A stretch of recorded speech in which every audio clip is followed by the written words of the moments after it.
Welcome back. عباس عراقچی صاحب کے اسلام آباد آنے کی خبر کے بعد سے بہت ساری ڈسکشن تو چلی رہی ہے، لیکن یقیناً امیدیں وابستہ ہوئی ہیں، اور کیوں نہ ہو، اگر پاکستان یہ چاہتا ہے اور ہم سب کی خواہش ہونی چاہیے کہ اس خطے میں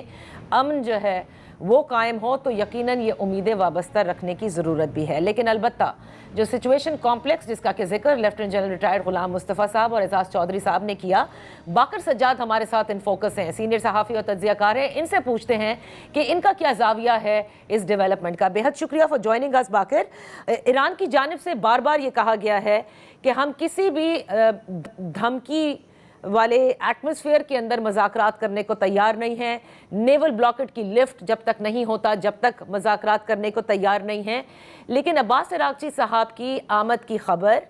آپ کیا سمجھتے ہیں کہ بیک ڈور ڈپلومیسی جو پاکستان کر رہا ہے، کیا کچھ تبدیل ہوا ہے کہ وہ یہاں پر آ رہے ہیں، اور کیا ایکسپیکٹ کیا جائے ان کے اس مختصر دورے سے؟ نادیہ، میرا خیال میں تو اس کو پازیٹیولی لوں گا کہ ایران کی ایک اپنی پوزیشن ہے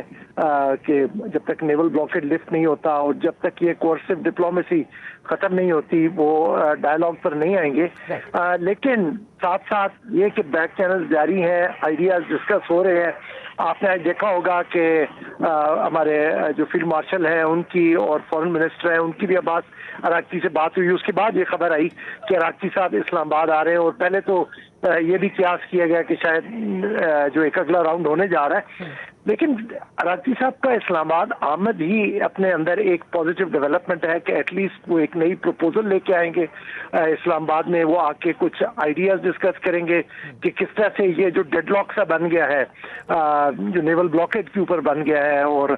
جو بات کی ان کے امریکن ایکشن سے ان کی وجہ سے بنا ہے، یا پھر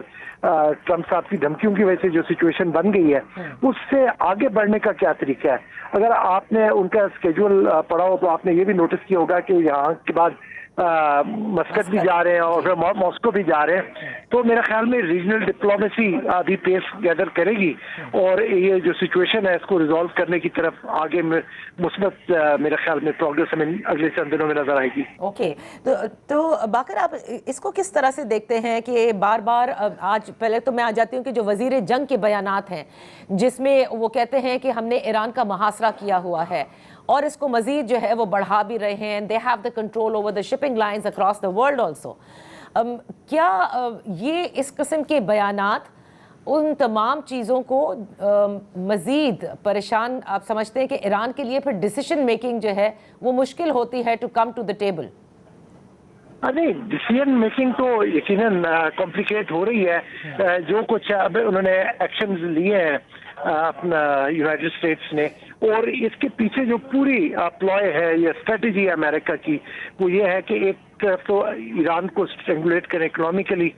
دوسری طرف اپنی جو پریپیئرڈنیس ہے کہ ایران کو کسی بھی وقت پہ اٹیک کرنے کے لیے ہم وہ رہے،